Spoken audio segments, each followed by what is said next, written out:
स्वागत है आपका ब्रेक के बाद और आप जुड़ चुके हैं योर स्टॉक्स के साथ। मैं हूं आपके साथ प्रशांत पांडे और मेरे साथ है मेरे दो सहयोगी अंश भीलवाड़ और शरद दुबे। आप दोनों का स्वागत। और शुक्रवार है, अच्छा लग रहा होगा आप दोनों को? जी बिल्कुल बिल्कुल, आखिरी कारोबारी दिन है तो शुक्रवार का इंतजार रहता है, लेकिन शुक्रवार वाला बाजार है कि नहीं ये हम आपको बताएंगे। और चूंकि ये आपका शो है, आप आम निवेशकों का शो है, तो फटाफट से अपने सवाल हम तक पहुंचाइए। तो करना कुछ नहीं है, आपको अपने सवाल 3 जरिए से भेजने हैं। एक तो नंबर है जिस पर आप व्हाट्सएप करके, कॉल करके अपना सवाल हम तक पहुंचा सकते हैं। लेकिन एक चीज ध्यान रखिए, जब ये शो हो रहा है उस दौरान कॉल करने से बचिए। उससे पहले अगर आप व्हाट्सएप पे अपना सवाल भेज देंगे तब हम सीधे आपको संपर्क करेंगे। अपना नंबर शेयर कीजिए, क्योंकि शो के दौरान ऑलरेडी जो पहले से सवाल हैं उनके जवाब हम लेते हैं। और इसके अलावा यूट्यूब पर, सोशल मीडिया के अलग अलग प्लेटफॉर्म्स पर भी आप अपने सवाल हम तक पहुंचा सकते हैं। यही नहीं, आप जरूर ये बताइए कि आपका नजरिया क्या है। आप किसी भी स्टॉक पे लॉन्ग टर्म या शॉर्ट टर्म किस तरह का व्यू चाहते हैं, उससे हम स्पेसिफिक गेस्ट के पास जाते हैं उस तरह का नजरिया लेने के लिए। चलिए अब जरा बाजार पर गौर कर लेते हैं। तो बाजार देखिए, ऐसे तो जिस तरह की तेजी थी वहां से तो हल्का हुआ है बाजार, लेकिन आप देखिए कि फिलहाल 23,250 के पास आज जब शुरुआत हुई थी तो थोड़ा और हमें गिरावट देखने को मिली थी। लेकिन अभी ये है कि भाई 23,200 का स्तर तो थामे हुए है। बैंक निफ्टी में भी आज गिरावट देखने को मिल रही है। और जाहिर सी बात है कि रिजल्ट सीजन है तो कई और भी पहलुओं पर हम निगाह रखेंगे। और इन सब के बीच में हमारे साथ दो बेहद खास मेहमान जुड़ रहे हैं। मैं परिचय करा दूं, हमारे साथ 5 पैसा कैपिटल के सचिन गुप्ता और फिनवर्सिफाई की ध्वनि पटेल जुड़ चुकी हैं। आप दोनों का बहुत बहुत स्वागत। और ध्वनि हमारे साथ फिलहाल नहीं है, सचिन हमारे साथ बने हुए हैं। Sachin, good morning. ज़रा बताइए कि बाजार को कैसे देखा जाए। फिलहाल थोड़ा जो तेज़ी नज़र आ रही थी, लग रहा था कि शायद कम से कम आज तो वो कैरी फॉरवर्ड हो जाए तो बड़ा अच्छा रहता वीकेंड के लिहाज से। लेकिन आज हफ्ते के आखिरी कारोबारी दिन मुनाफा वसूली थोड़ी सी नज़र आती हुई। जी, very good morning to all of you. Well, देखिए मार्केट थोड़ा सा चैलेंजिंग है इन दिनों गाइस। जैसे कि हमने मंडे को एक गैप डाउन ओपनिंग देखी थी, उसके बाद एक शॉर्ट कवरिंग मूव कंटिन्यू होता हुआ नजर आया और आज वापस हफ्ते के लास्ट दिन पर एक नेगेटिव मोमेंटम्स कंटिन्यू हो रहा है। सो जैसे कि आपने अभी स्टार्टिंग में बात की थी कि Q3 के नंबर्स हैं, रिजल्ट्स आने हैं, कंपनीज के सारे चल रहे हैं, जिसकी वजह से वॉलेटिलिटी बनी हुई है। वेल, मुझे लगता है ये वॉलेटिलिटी थोड़ी सी कंटिन्यू रहेगी। हमें रेगुलर बेसिस पे कुछ ना कुछ चैलेंजिंग लेवल्स, कुछ ना कुछ चैलेंजिंग नंबर्स जो है वो देखने को मिलेंगे। वेल, अभी के लिए अगर देखें निफ्टी पर, सो हायर साइड में 23,500 एक इंपॉर्टेंट रेजिस्टेंस बना हुआ है। और मुझे लगता है जब तक वो रेजिस्टेंस इंटैक्ट है, पॉसिबिलिटीज रहेगी दोनों साइड्स के मोमेंटम्स कंटिन्यू होने की। While on the down sides में 23,100 ये एक important level as an support level यहाँ पर इंटैक्ट है निफ्टी के अंदर। और विद इन दिस रेंज जो है वो ओवरऑल मोमेंटम्स कंटिन्यू होते हुए नजर आ रहे हैं। मुझे लग रहा है जब तक 23,100 के लोअर साइड में सपोर्ट्स इंटैक्ट है तब तक स्लाइड जो है वो बायस पॉजिटिव रख सकते हैं। While on the higher side, upside अभी के लिए लिमिटेड है 23,450 500 इस रेंज को चेस करना चाहिए निफ्टी को वापस से नेक्स्ट 2 से 3 ट्रेडिंग सेशंस में। एंड हायर साइड में 23,500 जैसे ब्रेक होता है तो फिर पॉसिबली 23,800 और 24,000 तक के लेवल्स एक्सपेक्टेड रहेंगे। बट चूंकि अभी डेली चार्ट्स पर निफ्टी एक सिमेट्रिकल ट्रायंगल फॉर्मेशंस में मूव करता हुआ नजर आ रहा है और उसके एक ब्रेकडाउन हमने यहाँ पे आते हुए देखे। सो अभी के लिए 23,100 को एक इंपॉर्टेंट सपोर्ट लेवल कंसीडर करना चाहिए मुझे लगता है, बिकॉज अगर वो लेवल्स ब्रेक होते हैं तो फिर फर्दर डाउनफॉल पॉसिबिलिटीज बनती हुई नजर आएगी फर्दर डाउनफॉल की। वहीं अगर हम बात करें बैंक निफ्टी की, सो बैंक निफ्टी में भी थोड़ा सा यहाँ पर आज के ट्रेडिंग सेशंस में वापस वीकनेस इंडिकेट होती हुई नजर आई है। वेल, कंपेयर करें अगर निफ्टी से प्रीवियस 2 से 3 ट्रेडिंग सेशंस में बैंक निफ्टी अच्छा परफॉर्म करता हुआ दिखाई दिया था। मोस्टली बैंकिंग, फाइनेंशियल्स, इंश्योरेंस सारे सेक्टर्स के अंदर एक अच्छी बाइंग बनी हुई थी। बट मुझे लग रहा है वापस से हायर साइड में एक रेजिस्टेंस को फेस किया है एंड वो रेजिस्टेंस लेवल्स थे नियर अराउंड 49,500 600 के आसपास। तो अराउंड दैट लेवल से ही वापस से स्लिप होता हुआ यहाँ पर बैंक निफ्टी में नजर आया है। अभी के लिए डाउन साइड में इंपॉर्टेंट लेवल बना हुआ है साइकोलॉजिकल लेवल का सपोर्ट विच इज एट 48,000 के नीचे बायस थोड़े से नेगेटिव हो सकते हैं बैंक निफ्टी के अंदर। बट जब तक ये सपोर्ट्स इंटैक्ट है मुझे लगता है बाय ऑन डिप्स पे थोड़ा सा फोकस किया जा सकता है। और अगर यहाँ से 100 और 200 पॉइंट्स का कोई डिप मिलता है so with the strict stop loss of below 48,000 एक बार बाइंग अपॉर्चुनिटीज फिर से देखने को मिल सकती हैं बैंक निफ्टी में। हायर साइड में 49,500 जैसे कि बात की वो एक एज एन रेजिस्टेंस जोन अभी के लिए बैंक निफ्टी के अंदर इंटैक्ट है। बिल्कुल, तो ये कुछ अहम लेवल्स थे बाजार पर जो आपको दे दिए गए सचिन जी की तरफ से। चलिए इसी के साथ हमें पहले दर्शक के साथ भी जुड़ जाते हैं। हमारे साथ इमरान जुड़ चुके हैं। Imran, good morning. Good morning sir, कैसे हो? एकदम बढ़िया, आप बताएं आप कैसे? बस बढ़िया बढ़िया सर। बताइए स्टॉक कौन सा है आपका? सर एलटीआई माइंट्री है, बजाज हाउसिंग फाइनेंस और आईआरबी इंफ्रा।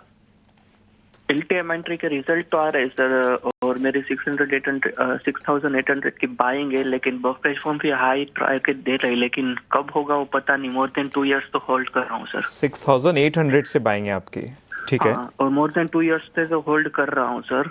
बिल्कुल। ब्रोकरेज फर्म दे रहे हैं टारगेट अच्छे, लेकिन कुछ आगे बढ़ नहीं रहा है। क्या लगता है आपको? और बजाज हाउसिंग फाइनेंस 144 के ऊपर बाइंग है और आईआरबी इंफ्रा 73 के ऊपर है। ठीक है, और कितने समय तक रख सकते हो आप और स्टॉक को? सर या तो फिर इक्वल या फिर लॉस में तो नहीं निकलना है, ठीक है सर। या इक्वल या फिर प्रॉफिट में थोड़ा बहुत। ठीक है। सचिन जी, ज़रा ये स्टॉक देखिए, एलटीआई माइंट्री 6,800 से इनकी खरीदारी है, वहाँ से देखिए तो स्टॉक करीबन 12-14% टूटता हुआ नजर आ रहा है। ये एक स्टॉक है इनका। दूसरा स्टॉक बजाज हाउसिंग फिनांस है, यहाँ पर भी देखिए तो करीबन 144 से इनकी खरीदारी है, वहाँ से भी स्टॉक काफ़ी गिर चुका है, 20-22% गिरता हुआ नजर आ रहा है। तीसरा स्टॉक यहाँ पे आईआरबी इंफ्रा का है। अगर इसका रेट हम देखें तो शायद इन्होंने 73 के भाव से खरीदा है और यहाँ पे भी इन्हें लॉस होता हुआ नज़र आ रहा है, करीबन कुछ 25% का लॉस हुआ है। तो तीनों ही स्टॉक्स में इन्हें लॉस होता हुआ नज़र आ रहा है। तो बताइए कि यहाँ पे क्या रणनीति बनानी चाहिए? ये रुक सकते हैं, लेकिन इन्हें जहाँ से इनकी खरीदारी एटलीस्ट वहाँ तक जाना चाहिए, या मुनाफे में निकलना चाहिए, लॉस में नहीं निकलना चाहते हैं? जी बिल्कुल अंश जी, देखिए यहाँ पर सबसे पहले बात करते हैं एलटीआईएम की। एंड यहाँ पर एक सपोर्ट इंटैक्ट है करीब 5500 के आसपास में। मुझे लगता है उस सपोर्ट्स के ऊपर जब तक स्टॉक मूव कर रहा है, पॉसिबिलिटीज है वापस से अपने अपसाइड मोमेंटम्स कंटिन्यू करने की। और अपसाइड में इमीडिएट टारगेट्स हो सकते हैं 6300 तक के, उन लेवल्स के आसपास में सस्टेन होता है अगर स्टॉक वापस से। सो करीब 67-6800 जो कि आई गेस इनकी बाइंग के लेवल्स हैं, अराउंड दैट लेवल्स तक ऊपर पॉसिबिलिटीज है पहुंचने की। सो जब तक 5500 के ऊपर स्टॉक सस्टेन कर रहा है, मेरी राय रहेगी यहाँ पे होल्ड रख सकते हैं पोजीशंस को, कोई प्रॉब्लम नहीं है। एक अच्छे सपोर्ट्स जोन है जिसको स्टॉक जो है काफी रिस्पेक्ट करता हुआ नजर आ रहा है। इसके बाद बात करते हैं यहाँ पर नेक्स्ट, जो कि इनका बजाज हाउसिंग फाइनेंस है। एंड बजाज हाउसिंग फाइनेंस में यहाँ पर कुछ इंपॉर्टेंट लेवल्स ब्रेक हुए, 125, 123 के आसपास के लेवल से जो कि ब्रेक हुए हैं। और उसके बाद में पिछले ये 2 हफ्ते से अगर मैं बात करूं तो एक वापस से एक ड्रॉडाउन यहाँ पर कंटिन्यू होता हुआ नजर आया है। हालांकि स्टॉक अगर longer term point of view से देखें तो एक अच्छा परफॉर्मर हो सकता है। मुझे लगता है यहाँ पर अगर इनका टाइम हॉरिजन लंबे समय का है तो पोजीशंस को होल्ड रखा जा सकता है।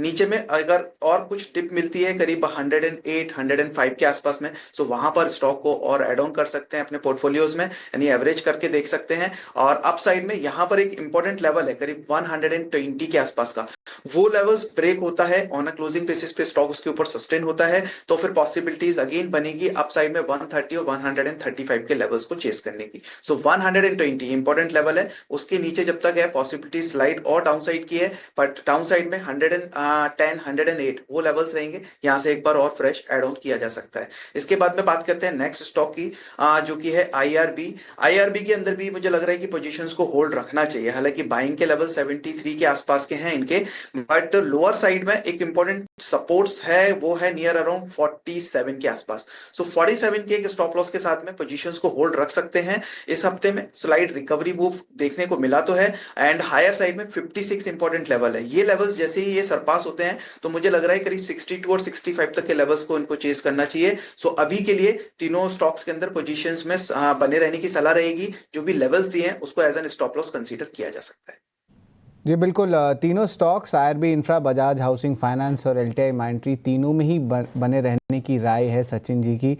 लेकिन अब जो है आईटी सेगमेंट पे फोकस करते हैं। इन्फोसिस सहित दूसरे आईटी शेयरों में जो है गिरावट क्यों है, चर्चा के लिए हमारे साथ जो है सोविलो इन्वेस्टमेंट मैनेजर से संदीप अग्रवाल जुड़ रहे हैं। नमस्कार संदीप जी। नमस्कार, सुप्रभात सर। इन्फोसिस की अर्निंग्स आई थी, एलटीआई माइंट्री की भी अर्निंग्स आई थी, और इनमें जो है इम्पैक्ट जो था ऑफकोर्स देखा जाता है कि जो क्या रीजंस है, खासकर कि इन्फोसिस के आंकड़े देख के। आप इन्फोसिस का चार्ट देखेंगे तो भारी गिरावट जो है दिन के ट्रेड में हमें देखने मिल रही है आज। लेकिन 5 अहम फैक्टर है जिसके कारण जो है इन्फोसिस के शेयर में जो है गिरावट देखने मिली है। मैं आपको पहले बता देता हूँ कि जो टॉप 5 क्लाइंट के डॉलर आए हैं उसमें लगभग 6% से ज़्यादा का गिरावट सीक्वेंशियली आया है। वही टोटल कॉन्ट्रैक्ट वैल्यू जो है वो भी गिरा है लगभग 32% का। जो तीसरे तिमाही में लगभग $2.5 बिलियन की डील थी तो दूसरे तिमाही में भी ऑलमोस्ट फ्लैटिश ही देखने मिला है। सैलरी बढ़ाने पर जो है मार्जिन पर दबाव होने की आशंका आने वाले क्वार्टर में आ सकती है। वही चौथे तिमाही की अगर बात करें मार्जिन पे दबाव वो जो है फर्स्ट क्वार्टर FY26 में भी दिख सकता है। एट्रिशन रेट पे भी जो है थोड़ा सा स्ट्रीट कंसर्न ज़रूर दिखा रहा है और हम देख रहे हैं उनके प्राइसेस में भी इन्फोसिस की। तो ये तो सर आपकी रीजंस हो गई इन्फोसिस की शेयर में गिरने की।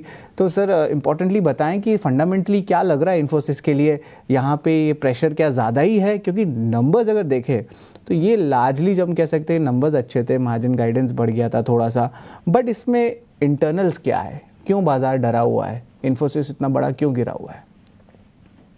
तो देखिए, शेयर बाजार हमेशा फ्यूचर को देख के चलता है और अब एनालिस्ट को और इन्वेस्टर्स को ये समझ में आ रहा है धीरे धीरे कि आगे बहुत पॉजिटिव सरप्राइजेस की उम्मीद नहीं है। हालांकि रेवेन्यू ग्रोथ भी अच्छी रही और मार्जिन भी वेज हाइक क्वार्टर के बाद ठीक से सुधर जाएगा, लेकिन अब स्टॉक उस लेवल पे नहीं है जहाँ पे बहुत बड़ी रिटर्न बन सके। ये स्टॉक आज से करीब 8-10 महीने पहले ऐसे लेवल पे थे जहाँ पे इनको खरीदा जाना चाहिए था। तब ये बहुत कम मल्टीपल पे अवेलेबल थे। उस टाइम सिनेरियो ऐसा था कि बहुत सारी आईटी कंपनियां अपना वेरिएबल पे भी पोस्टपोन कर रही थी और इवन ऑफर लेटर्स भी जो थे वो भी पोस्टपोन कर रही थी। तो वो एक सेंटिमेंटली वीकेस्ट पॉइंट और लोएस्ट पॉइंट था और स्टॉक सब सस्ते में मिल रहे थे। मुझे लगता है पिछले 6-8 महीने में सारे आईटी स्टॉक्स बहुत जोर से चले हैं।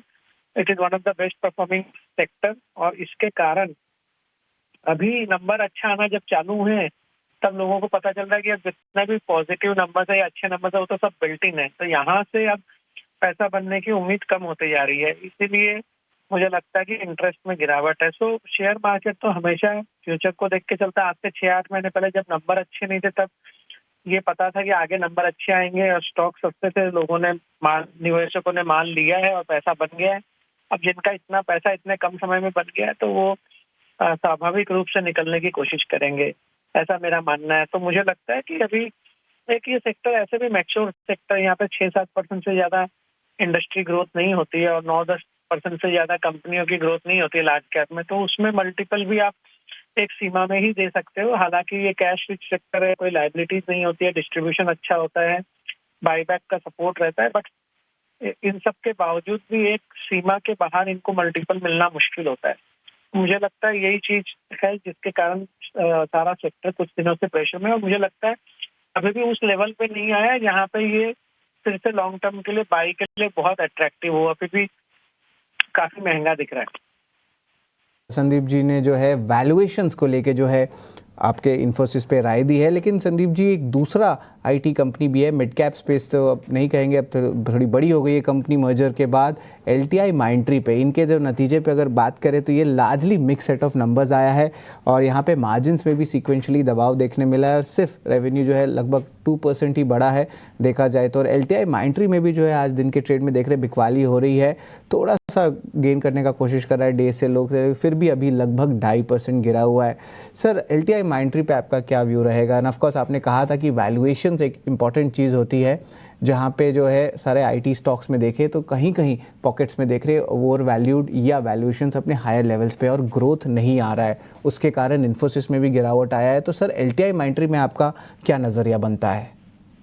तो LTI माइंट्री में भी फिर से वही एक परेशानी है कि काफी महंगा है ये स्टॉक, ऐसा सस्ता नहीं है। और ग्रोथ अगर आप फ्यूचर ग्रोथ 15-16% जो कि बहुत स्ट्रॉन्ग ग्रोथ मानी जाती है वो भी गिन ले तो भी स्टॉक 25-30 टाइम पे ट्रेड कर रहे हैं और 25-30 टाइम का मल्टीपल जस्टिफाई नहीं होता है फॉर 15% ग्रोथ और मार्जिन इंप्रूव होने की संभावना कम होती है। तो इसलिए मुझे लगता है कि ये जो सारा दबाव सेक्टर पे, और अभी देखिए कि अभी हम सब आगे पॉजिटिव जो होने वाले हैं वो उन सबको डिस्काउंट करके बैठे हैं, लेकिन आगे जो नेगेटिव अगर समझिए न्यू राष्ट्रपति जो आएंगे यूएस में, वो अगर कोई कॉस्ट ऑफ डूइंग बिजनेस बढ़ा देते हैं अमेरिका में फॉर आईटी कंपनीज, तो फिर वो अभी भी डिस्काउंटेड नहीं है। तो मुझे लगता है इन सबको देखते हुए इन्वेस्टर्स थोड़े सतर्क हैं, थोड़े कॉशियस हैं, और नए राष्ट्रपति का भार संभालने के बाद अगर वो ऐसा कुछ नहीं करते, इन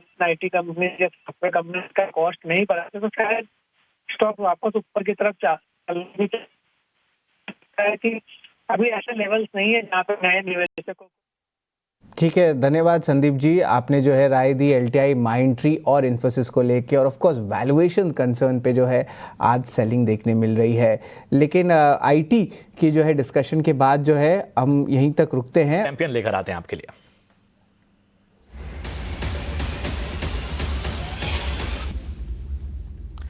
सेंट्रम ब्रोकिंग के नीलेश जैन साहब हमारे साथ जुड़ चुके हैं। नीलेश जी बताइए आज फटाफट से अपनी कॉल क्या है आज के लिए। Very good morning to you. देखिए, खरीदारी की सलाह है एलएनटी पर। एक बेस फॉर्मेशन बना है, यहाँ पे एक फॉलोअप मूव हम एक्सपेक्ट करके चल रहे हैं, इसलिए यहाँ पे कॉल ऑप्शन की खरीदारी करने की सलाह होगी। खरीदना होगा 3550 का एडमी का कॉल ऑप्शन, जो करेंटली 62 रुपीज पे ट्रेड हो रहा है। 62 रुपीज से लेके 63 के रेंज में इसे खरीद के चल सकते हैं। और यहाँ पे स्टॉप लॉस रखना होगा 45 का, टारगेट होंगे 90 और 111 के। इसका लॉट साइज अगर हम देखें तो वो है 150 का, इसलिए इन टर्म ऑफ रुपीज जो रिस्क है वो लेस देन 3000 पर लॉट है, एंड रिवॉर्ड 6500 तक के बनते हुए नजर आ सकते हैं। तो एलएनटी में हम थोड़ा मोमेंटम एक्सपेक्ट करके चल रहे हैं टुवर्ड्स द लेवल्स ऑफ 3600, इसीलिए कॉल ऑप्शन की जरिए खरीदारी करके चल सकते हैं। शुक्रिया करेंगे नीलेश जी आपका इस अहम कॉल के लिए। लेवल्स का ध्यान रखिए एलएनटी पर, और इसके साथ ही यहाँ पर सेबी का स्टैंडर्ड रिस्क डिस्क्लोजर भी आपके लिए लेकर आते हैं, जो बताता है कि फ्यूचर और ऑप्शन ट्रेडिंग में जोखिम बहुत है, सोच समझ कर निवेश करें, और इसके साथ ही फाइनेंशियल एडवाइजर की सलाह लें। चलिए सवालों को शामिल करते हैं। दलजीत हमारे साथ हैं इस वक्त। गुड मॉर्निंग दलजीत, कहाँ से बात कर रहे हैं? हाँ जी, सत श्री अकाल सर। सत श्री अकाल, कहाँ से बात कर रहे हैं? सर मैं पंजाब से बात कर रहा हूँ। जी जी बताइए, क्या मदद करें हम आपकी? सर ऐसे है, मेरे पास दो शेयर है। एक तो मैंने महिंद्रा एंड महिंद्रा जब ये 3100 रुपए पे था तब लिया था, क्योंकि मार्केट तेज चल रही थी, सब कह रहे थे कि तेज होगा, और मेरा जो व्यू है वो अभी है ये इसी एक्सपायरी का प्लान था। ठीक है, तो अभी ये नीचे आ गया है, क्या इसी लेवल पे मैं मुझे निकल जाना चाहिए, क्या करूं? अच्छा, दूसरा स्टॉक आपका सन फार्मा भी है ना 1800 के स्तर पे? सर सन फार्मा तो मैंने काट दिया, वो तो अभी मैं बहुत ठीक। लॉस में था, कल भी चला नहीं, परसों भी चला नहीं, वो मैंने ठीक। काट दिया सर। ठीक है, चलिए तो महिंद्रा और सर एक हेलो जी जी जी सर, एक मैंने महिंद्रा पूछना है, और हाँ। एक मैंने पूछना है सर, मेरे पास डिविस लैब है। हाँ हाँ डिविस लैब सर मैंने ये 5950 पे लिया था, अभी जब थोड़े दिन पहले इसकी कॉल दी थी कि जी 6200 रुपया हो जाएगा, कई लोगों ने कहा था।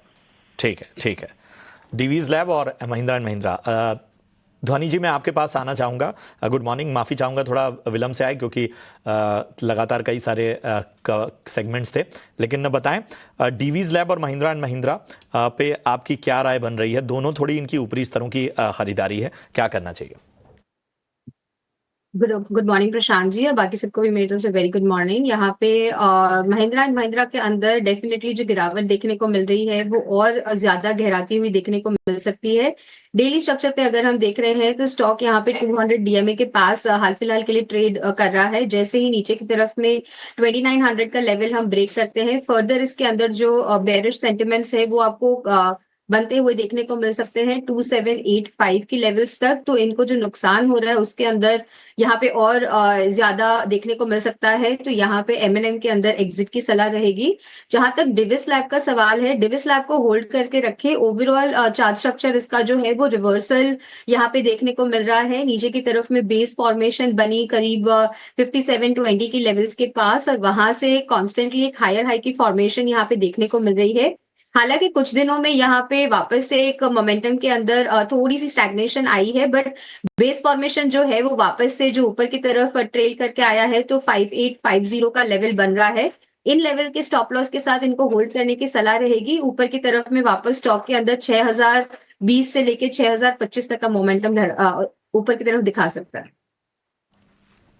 ठीक है, तो ये है राय आपको आपके स्टॉक्स पर मिलती हुई।